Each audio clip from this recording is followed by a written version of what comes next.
قادیانی صرف اس لیے کافر ہے کہ آپ کے ماں باپ قادیانی نہیں ہیں، ورنہ اگر آپ کے ماں باپ قادیانی ہوتے تو قادیانی مسلمان ہوتے اور باقی سارے کافر ہوتے۔ یہ جو دو بڑی چیزیں ہیں کہ نبی علیہ السلام کو ماننا اور قرآن کو ماننا، یہ چیزیں انہیں یہود و نصارہ اہل کتاب سے کیا بہتر نہیں کر دیتی ہیں؟ یہ چیزیں انہیں یہود و نصارہ اہل کتاب سے کیا بہتر نہیں کر دیتی ہیں؟ قیامت والے دن میرے حوض کوثر پہ کچھ لوگ لائے جائیں گے جن کو میں پہچانتا ہوں گا، کیوں کہ مسلمانوں کے اعضائے وضو چمک رہے ہوں گے قیامت والے دن، قادیانیوں کے بھی چمک رہے ہوں گے، قادیانیوں کے بھی چمک رہے ہوں گے، قادیانیوں کے بھی چمک رہے ہوں گے۔ اور معذرت کے ساتھ ایک ہی بڑا ہمارا ان سے اختلاف ہے نا ختم نبوت پہ، اس میں انہوں نے ترجمہ ٹھیک کیا ہوا ہے، آپ کے علماء نے غلط کیا ہوا ہے، اس میں انہوں نے ترجمہ ٹھیک کیا ہوا ہے، آپ کے علماء نے غلط کیا ہوا ہے۔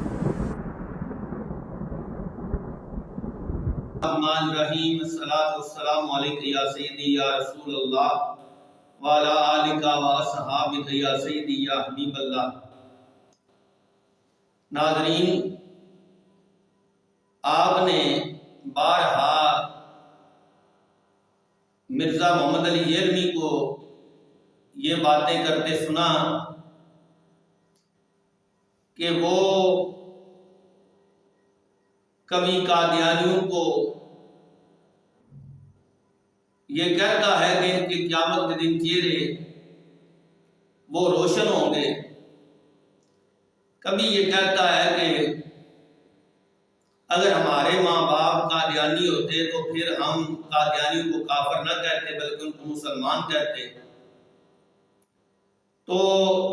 اس طرح قادیانیوں کے بارے میں اس کے نرم گوشے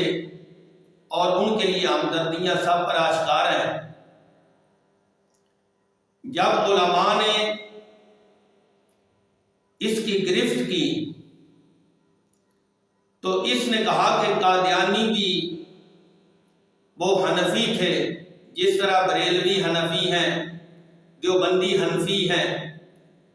اور بریلوی بھی رفع الیدین نہیں کرتے، قادیانی بھی رفع الیدین نہیں کرتے۔ وہ تو اڑی برا سی حنفی بریلوی، حنفی دیوبندی، حنفی قادیانی بغیر رفع الیدین کے نماز پڑھتا تھا جس طرح تم پڑھ، جس طرح دیوبندی جو ہے یہ رفع الیدین نہیں کرتے تو قادیانی بھی رفع الیدین نہیں کرتے۔ حالانکہ یہ رفع الیدین کرنا یا نہ کرنا یہ مسلمانوں کے درمیان ایک مختلف فی مسئلہ ہے، یہ کوئی کفر اسلام کا مسئلہ نہیں۔ قادیانیوں کے بارے میں ہمارا جو موقف ہے وہ یہ ہے کہ وہ کافر ہیں، وہ نبی پاک صلی اللہ علیہ وآلہ وسلم کے بعد مرزا غلام کو اپنا نبی سمجھتے ہیں، اس لیے ان کا اسلام کے ساتھ تعلق نہیں ہے۔ لیکن مرزا محمد علی نے رفع الیدین کو کفر اور اسلام کا مسئلہ بنا کر پیش کیا گیا، حالانکہ یہ کوئی کفر اسلام کا مسئلہ نہیں، یہ ایک فروعی مسئلہ ہے۔ تو میں آج یہ ثابت کرنا چاہتا ہوں کہ قادیانی جو ہیں وہ نہ تو حنفی ہیں، نہ شافعی ہیں، نہ مالکی ہیں، بلکہ وہ مرتد ہیں۔ بلکہ غلام احمد قادیانی جو ہے وہ اپنی کتاب کے اندر اس بات کو ذکر کرتا ہے، یہ ملفوظات ہے، اس کی جلد نمبر 1 ہے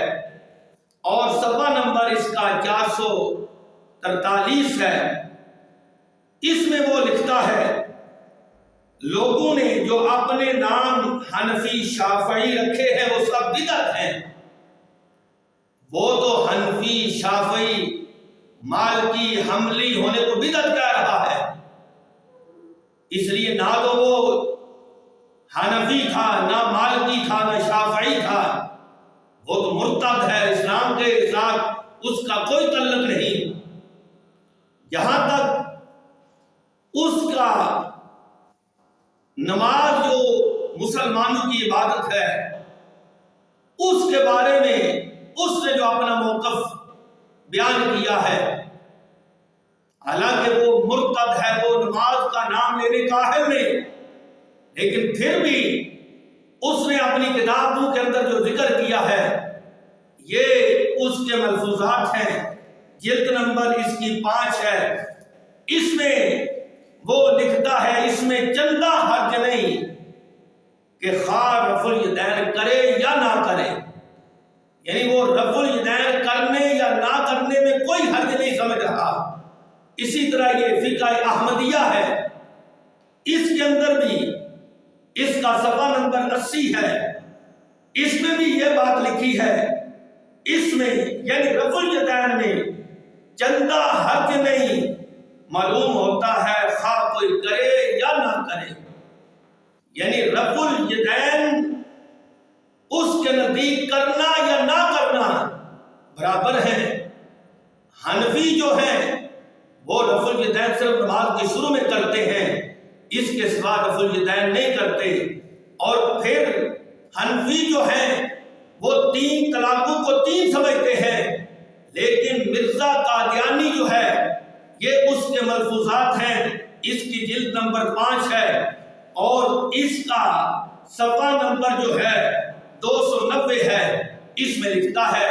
اگر 3 طلاقیں ایک ہی وقت میں دی گئی ہوں تو اس کے خامد کو یہ فائدہ دیا گیا ہے کہ وہ عدت گزارنے کے بعد بھی اس عورت سے نکاح کر سکتا ہے، کیونکہ یہ طلاق ناجائز طلاق ہے۔ حالانکہ حنفیوں کے نزدیک اگر کوئی بندہ، بلکہ جمہور علماء کے نزدیک کوئی بندہ اپنی بیوی کو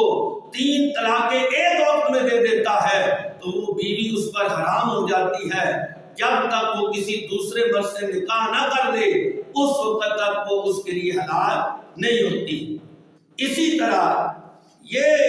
ان کی کتاب فقہ احمدیہ ہے، اس میں انہوں نے لکھا ہے کہ جرابوں پر مسح جائز ہے۔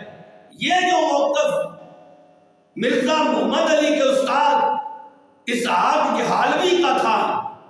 یہ مسلک ہے مرزا غلام احمد کا۔ وہ کہتا ہے اگر وضو کر کے جرابیں پہنی گئی ہوں تو اس کے بعد وضو کرتے وقت جرابیں اتارنا اور پاؤں دھونا ضروری نہیں، جبکہ احناف کے نزدیک اگر جرابیں سوتی ہوں تو ان کو اتار کر پھر وضو کرنا یہ ضروری اور لازمی ہے۔ اور پھر اسی غلام احمد قادیانی کے نزدیک تکبیر میں، اقامت میں ایک بار یعنی اللہ اکبر اشہد ان لا الہ الا اللہ اشہد ان محمد رسول اللہ، یہ ایک بار کہنا ہے، جبکہ احناف کے نزدیک یہ 2 بار کہنا جو ہے یہ اقامت کے اندر ہے۔ سنت طریقہ یہ ہے۔ تو پتہ یہ چلا کہ یہ جو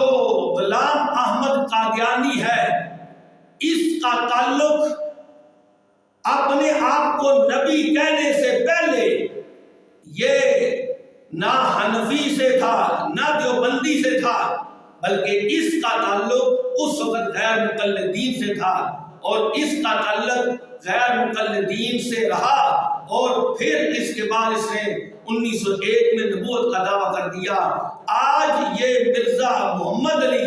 اس کے نقش قدم پر چلتے ہوئے لوگوں کو گمراہ کر رہا ہے اور اس کی طرف ان کو لے جا رہا ہے اور اللہ کے ولیوں سے دور کر رہا ہے۔